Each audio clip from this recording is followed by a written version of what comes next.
Assalamualaikum warahmatullahi wabarakatuh. Salam sejahtera, salam satu Malaysia. Vanakkam, dacanya hawa annyeonghaseyo, konnichiwa. What's up guys? Bersama saya Kai Sensei guys. Belajar akaun cara smart and easy guys. Okey guys, kali ini saya akan bincangkan tajuk tingkatan 5 iaitu perakaunan untuk kawalan dalaman dengan subtopiknya ialah belanjawan tunai. Okey, bagi yang baru menonton video saya jangan lupa like, subscribe dan share guys. Okey, untuk dapatkan latihan dan buku teks digital boleh download di bahagian description di bawah guys. Okey guys, kita tunggu apa lagi? Vamos!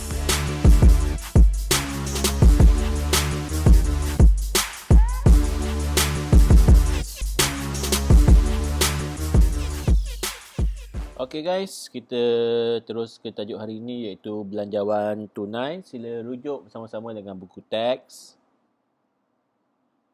Okey, pertama kita pengenalan belanjawan tunai. Okey, belanjawan tunai ialah anggaran penerimaan dan pembayaran tunai perniagaan bagi suatu tempoh tertentu. Bahasa Inggeris belanjawan ni adalah bajet. Okey, kita buat anggaran berapa duit akan kita terima untuk tempoh perakaunan akan datang, berapa banyak duit tunai kita akan terima. Okay, dan berapa banyak perbelanjaan kita ataupun pembayaran untuk perniagaan kita. Itu maksud dia lah belanjawan ni. Kita anggaran. Anggaran penerimaan dan pembayaran tunai perniagaan kita. Okay, next. Ia disediakan untuk melihat keupayaan tunai pada masa hadapan. Sama ada perniagaan mempunyai lebihan tunai ataupun kurangan tunai. Bila kita buat belanjawan tunai ni, jadi kita boleh lihat bagaimana tunai kita ni pada masa depan. Sama ada cukup tak untuk menampung perniagaan kita, untuk menguruskan perniagaan kita ataupun ia berkurang. Kalau ada lebihan, kita perlu buat apa? Okey, melabur ke? Okey, kalau kurangan kita perlu buat kawalan dan sebagainya. Okey, dia boleh dengan ada belanjawan ni kita boleh tengok keupayaan tunai kita pada masa hadapan. Okey, next. Membolehkan peniaga merancang dan membuat kawalan tunai dengan berkesan. Dengan ada belanjawan ni, okey, pemilik perniagaan tu boleh boleh buat kawalan. Kawalan duit tunai dia dengan lebih berkesan. Okey. Next, kita pergi kepentingan belanjawan tunai. Kenapa penting? Okay, sebelum tu, standard prestasi dia, pelajar boleh menerangkan kepentingan belanjawan tunai. Okey. Yang pertama, membuat perbandingan penerimaan dan pembayaran tunai. Itu kepentingan dia. Pelajar boleh buat bandingan lah. Okay, kita boleh buat bandingan penerimaan dan pembayaran tunai. Mengenal pasti kecairan tunai. Okey, maksudnya kecairan ni kita tahu berapa kecairan ni bahasa Inggerisnya liquidity. Maksudnya duit tunai ni kita boleh gunakan pada bila-bila masa, dalam masa yang singkat. Berapa banyak duit yang kita boleh dapat dalam masa yang singkat, kecairan ni boleh digunakan. Okey, mengawal penerimaan dan pembayaran tunai. So kita boleh mengawal kita punya duit yang diterima dan pembayaran kita, perbelanjaan kita. Mencari sumber tambahan untuk menampung kekurangan tunai. Dengan ada belanjawan tunai ni, jika kita ada kekurangan tunai, kita boleh mencari sumber tambahan. Tak perlu bila perkara itu dah berlaku, baru kita nak cari. So, kita dah prepare awal. Seterusnya, mengurus pembelanjaan mengikut keutamaan. Yes, belanja secara berhemah lah. Ini kata dia. Okay, next. Rujukan untuk permohonan pinjaman. Dia boleh menjadi bahan rujukan. Nak buat pinjaman dekat bank. Okey, kita dah boleh tunjuk kepada bank lah. Ini belanjawan kita, anggaran pendapatan kita. Okey, belanjaan kita. Okey, next. So, kita tengok penerimaan tunai. Okey, standard pembelajaran, pelajar boleh menerangkan maksud penerimaan dan pembayaran. Ini penerimaan tunai. Penerimaan tunai merupakan anggaran semua penerimaan yang melibatkan wang tunai atau cek oleh perniagaan dalam suatu tempoh tertentu. Maksudnya semua duit yang kita dapat secara duit cash, duit tunai, ataupun dalam bentuk cek ataupun bank dalam satu tempoh. Itu penerimaan. Tunai dengan bank lah. Penerimaan tunai membolehkan peniaga menampung segala perbelanjaan perniagaan. Bila kita ada buat penerimaan, so kita boleh tampung kita punya perbelanjaan. Kalau tak ada duit tunai, macam mana nak belanja? Okey. sekiranya amount penerimaan lebih besar daripada pembayaran. Okey, kalau duit kita dapat, okey, nilai kuantiti jumlah dia lebih besar pada pembayaran, penjagaan tersebut mempunyai aliran tunai yang baik. Maksudnya kita dapat duit lebih banyak daripada kita belanjakan. Itu baguslah. Okey, contoh penerimaan tunai ialah modal yang dibawa masuk, jualan tunai. Jualan tunai, aset bukan semasa dan kutipan hutang. Semua ini adalah jenis penerimaan tunai, guys. Okey, pembayaran tunai. Setiap pembayaran menyerangkan maksud penerimaan dan pembayaran tunai. Okey, pertama, pembayaran merupakan anggaran semua pembayaran perniagaan yang dibayar secara tunai atau cek oleh perniagaan dalam suatu tempoh tertentu. Okey, semua kita bayarlah perbelanjaan melalui tunai atau cek oleh perniagaan kita dalam satu tempoh perakaunan tu. Itu adalah pembayaran. Pembayaran yang dilakukan adalah untuk menampung aktiviti sesuatu perniagaan dan memastikan perniagaan berjalan dengan lancar. Kita perlu buat pembayaran. Okey, kalau kita tak, contohnya kadar bayaran kan, kalau kita tak bayar bil api elektrik, macam mana nak berniaga? Jika kita ada premis, tak boleh berniaga. So, kita perlu melakukan pembayaran. Okey. Contoh pembayaran ialah belian tunai, bayaran kepada pembekal, belanja operasi, ansuran pinjaman dan pembelian aset bukan semasa. Okey. Next. Kita tengok lebihan dan kurangan. Nanti anda akan jumpa istilah lebihan dan kurangan. Okey, kita tengok senyap prestasi, pelajar boleh menerangkan maksud lebihan dan kurangan. Kita lihat. Ini dalam buku teks ada. Saya ambil dalam buku teks. Lebihan diperoleh sekiranya jumlah penerimaan melebihi jumlah pembayaran. Lebihan yang diterima mencerminkan perniagaan mempunyai struktur kewangan yang mantap. Maksudnya lebih ni adalah duit lebih. Okey, kita dapat duit lebih banyak daripada duit yang kita bayar.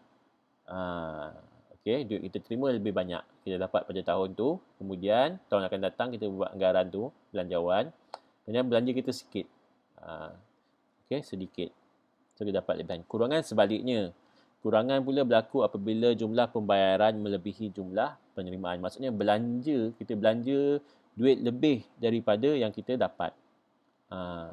Awak dapat duit pada hasil semua, pada jualan semua, dapat RM1,000. Awak belanja RM2,000.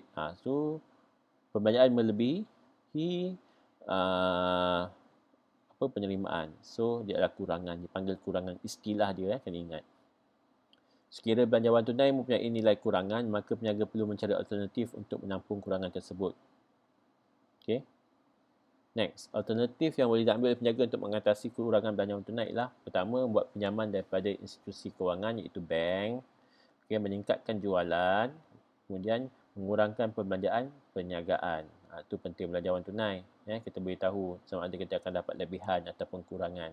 Kalau kurangan, kita perlu buat apa? Supaya perniagaan kita berjalan dengan lancar. Alright. Ini infografik dia lah. Ni. Awak tengok gambar tu, penerimaan dia timbang. Timbang. So, penerimaan ada pinjaman, dividen, komisen, jualan tunai dia lebih banyak, dia berat. Pembayaran bayar sikit. Belian tunai dan gaji. So, mana yang lebih berat dipanggil lebihan. Okey, duit penerimaan tu lebihan. Sebab dia lebih banyak. Okey, gambar kedua, penerimaan dia ada dua je. Komisen dengan jualan tunai. Belanja dia banyak pembayaran. Akaun belum bayar, kadar bayaran, gaji, belian tunai. So, pembayaran lebih banyak, dia berat ke arah ke pembayaran. So, ia dipanggil kurangan. Okey, guys.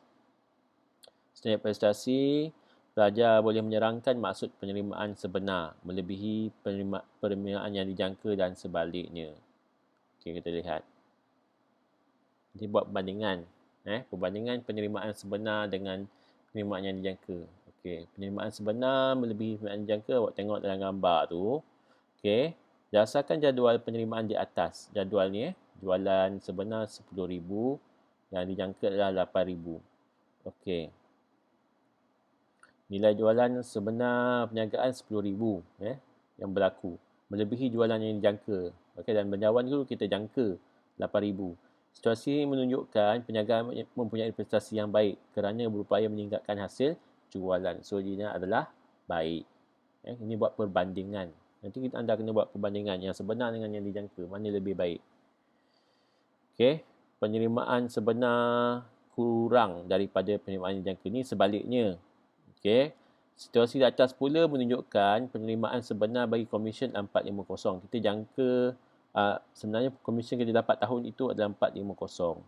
Adalah kurang daripada penerimaan jangka. Kita pada peringkat awal kita buat belanjawan, kita anggarkan kita dapat 500. Tapi sebenarnya bila dah berlaku sebenarnya kita dapat 450. Okey. Ini menunjukkan prestasi perniagaan adalah tidak memuaskan kerana perniagaan tidak mampu memperoleh sasaran hasil komisen yang telah ditetapkan. Okey. Prestasi seterusnya, pelajar boleh menyerangkan maksud pembayaran sebenar melebihi pembayaran yang dijangka dan sebaliknya. Tengok gambar raja, pembayaran gaji. Tengok gambar raja tersebut. Okey, gaji sebenar ialah 12,000. Sebelum tu kita jangka kita bayar gaji 11,300. So macam mana? Okey.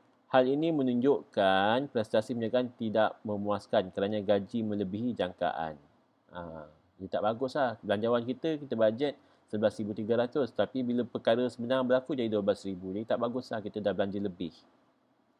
Okey. So seterusnya kadar bayaran. Okey. Kita tengok jadual tu, kadar bayaran yang sebenar adalah 250. Tapi sebelum sebenar yang berlaku, pada peringkat awal kita jangkakan, kita anggarkan 350. So ini perbelanjaan. Okey. So kadar bayaran kita jangka 350 untuk tahun tersebut. Tapi bila berlaku jadi 250. So perbelanjaan kita berkurang. So maksudnya ialah baik. Perbelanjaan yang berkurang. Kalau bertambah tu macam gaji tu tak baguslah. Okey. Kalau belanja kita semakin berkurang lagi bagus. Okey guys. Mulakan format belanjawan tunai, dia boleh rujuk buku teks. Kemudian mengenal pasti butiran penerimaan dan pembayaran. Okey. Oh, lama je bounce. Okey. Format belanjawan tunai ini adalah format dia. Okey, ingat format ni. Okey guys, kita tengok standard prestasi terlebih dahulu. Pelajar boleh menghasilkan belanjawan tunai secara manual dan menggunakan aplikasi TMK. So kita tengok secara manual sahaja. Okey, lihat buku teks contoh 5. Daniel dan Susan akan memulakan perniagaan DS Trading pada 1 Ogos. Okey. Dia memulakan perniagaan 1 Ogos. Bawa masuk modal tunai di bank RM50,000 dan kenderaan RM6,000. Berikut ialah anggaran penerimaan dan pembayaran bagi 3 bulan pertama perniagaannya. So, maklumat 1 hingga 5 dia nyatakan penerimaan dan pembayaran dia. Okey, kemudian sediakan penyata belanjawan tunai bagi 3 bulan berakhir 31 Oktober 2018. So, kena sediakan belanjawan tunai lah. Akhirnya adalah Oktober. So, pertama sekali pelajar perlu tahu, okey, kita tulis nama perniagaan, DS Trading. Kemudian kita ambil soalan tu letak kat atas.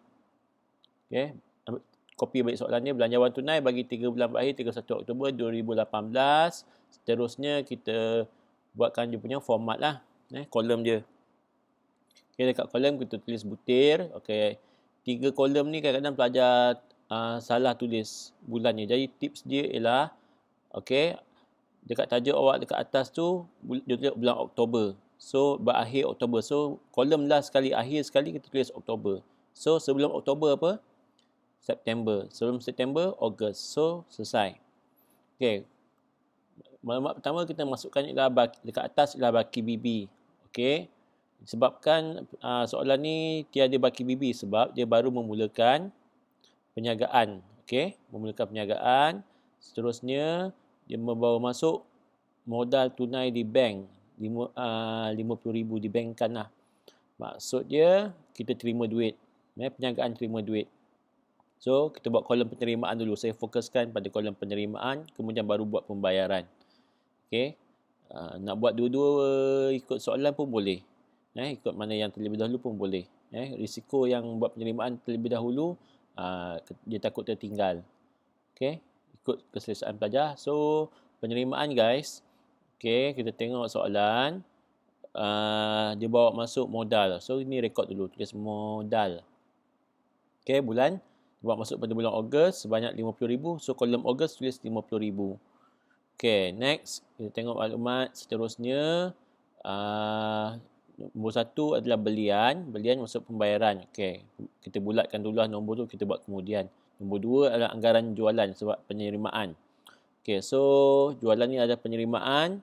So kita akan buat jualan dulu lah, kita baca soalan. Anggaran jualan tunai pada bulan Ogos ialah 12,000. So bulan Ogos anggarannya 12,000 dan akan meningkat 20% pada bulan berikutnya. Maksudnya bulan September jualannya meningkat. Okey, 20% daripada bulan Ogos, meningkat sebanyak 20%. Begitu juga dengan Oktober, meningkat lebih 20% pada bulan September. Itu maksud dia. Okey, kemudian sebanyak 30% daripada jumlah jualan merupakan jualan kredit dan tempoh kreditnya adalah sebulan. Okey, maksudnya jualan tersebut dia terbahagi kepada dua, iaitu jualan tunai dan jualan kredit. Okey, jualan kredit maksudnya kalau jualan bulan Ogos, okey, 70% adalah tunai dan selebihnya 30% dibayar pada bulan September untuk jualan bulan Ogos. So, akan wujud di sini ialah penerimaan iaitu jualan tunai dan akaun belum terima. Okey. So, kita teruskan. Kita tengok bagaimana nak kira jualan ni untuk bulan Ogos. So, kita buat 70% lah. 12,000 adalah jualan bulan Ogos. So, dia cakap 30% adalah kredit. So, selebihnya 70% lah kan.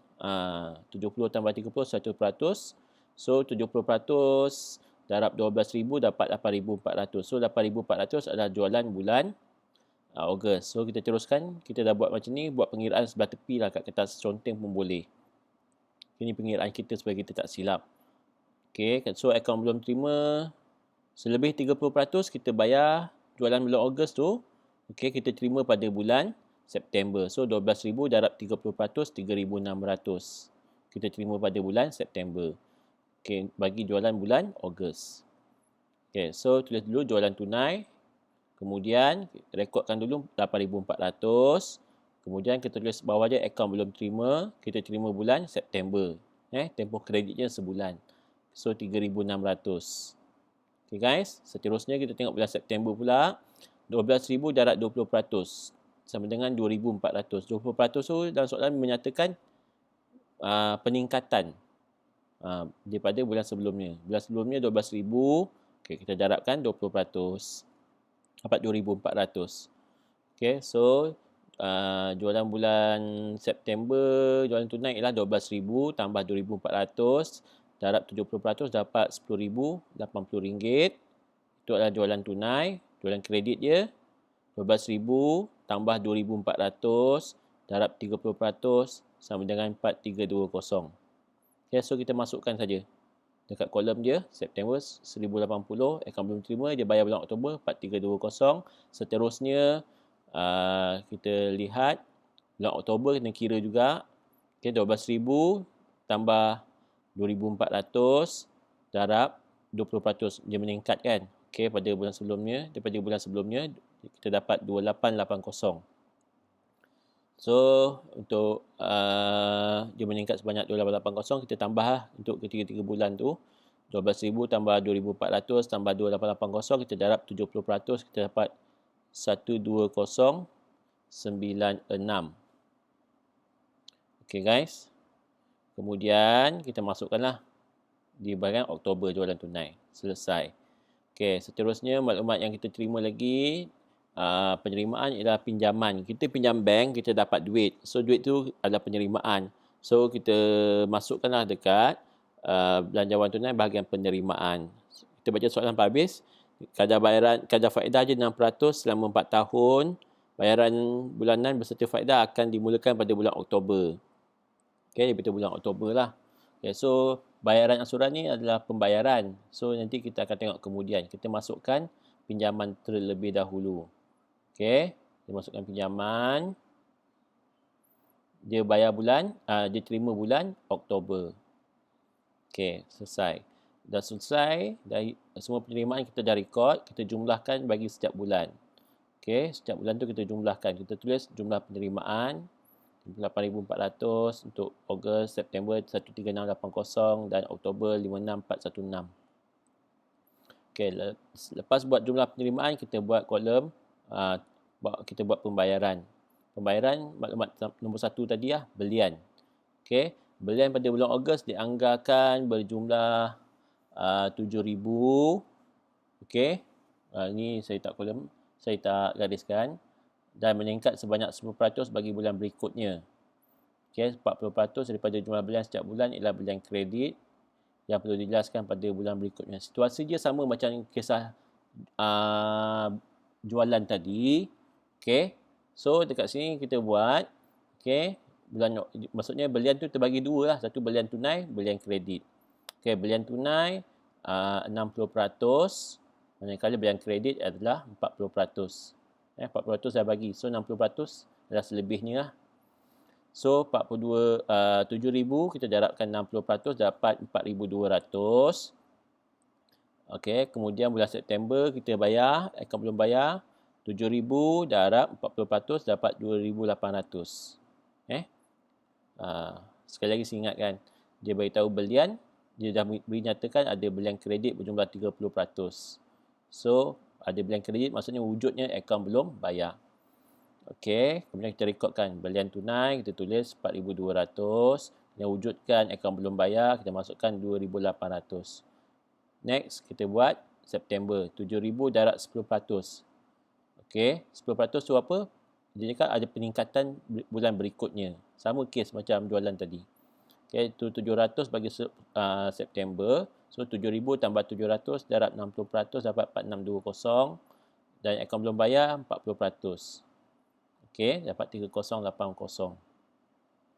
Kita bagi. Okey, buat pengiraan dekat kertas conteng ke dekat tepi pun boleh. Better kertas conteng lah. Okey, jadi anda senang nak masukkan. Okey, so masukkanlah bulan September 4,620 untuk belian tunai dan 3,080 untuk bulan Oktober. So kita buat pengiraan bulan Oktober pula. 7,000 tambah 700 darab 10%, so peningkatan sebanyak 770. Kemudian kita tambahkan ketiga-tiga, kita dapat 60%, darab 60% dapat 5,082 belian tunai untuk Oktober. Dan kita tulis dekat situ 3,080. Kredit tak perlu lah sebab kita buat sampai bulan Oktober. Okey, kredit dia akan bayar bulan September, November. Jadi soalan minta sampai Oktober. Dah selesai belian, kita tengok lagi maklumat yang kita belum masukkan, iaitu pembayaran. Dia ada buat masuk alat maklumat tambah maklumat nombor 3, iaitu alatan pejabat. Okey, beli kita bayar. So kita kena rekod 8,000. Dia beli pada bulan September. So kita bayar bulan September, masukkan 8,000. Okey, next kita masukkan anggaran belanja bulanan. Okey, anggaran belanja bulanan ni senang. Cuma masukkan saja. Cuma kena masukkan setiap bulan. Okey, so pertama kita masukkan gaji 8,000. Masukkan setiap bulan. Sebab dia bulanan kan. Tengok situ saya gariskan perkataan bulanan. Maksud setiap bulan jumlahnya sama. Kemudian kadar bayaran 150, 150, 150 dan seterusnya belanja am. Okey, 400. Okey, next. Ada lagi dekat bawah dia, ansuran bulanan kita tak masukkan lagi. So, nak kira ansuran pinjaman lah. Okey, ansuran pinjaman kita kira begini. 40,000. Okey, pinjaman tersebut tambah 40,000 darab 6% darab 4 tahun. Ini adalah kita nak kira kadar faedah dia. Okey. Kemudian kita bahagikan dengan 48 bulan lah, sebab 4 tahun darab 12 bulan, so 48 bulan. So kita akan dapat 1033. Jadi kita tulis dekat tu di belanjawan tunai bahagian pembayaran ansuran pinjaman, dia bayar bulan Oktober. So bulan Oktober 1033. So sen tak perlu masuk. Okey, kemudian kita jumlahkanlah bahagian pembayaran. Setiap satu tu kita jumlahkan setiap kolom. Okey guys, dah sudah. Kita buat bahagian bawah dia pula lebihan atau kurangan. Lebihan dan kurangan ni kita dapat daripada jumlah penerimaan.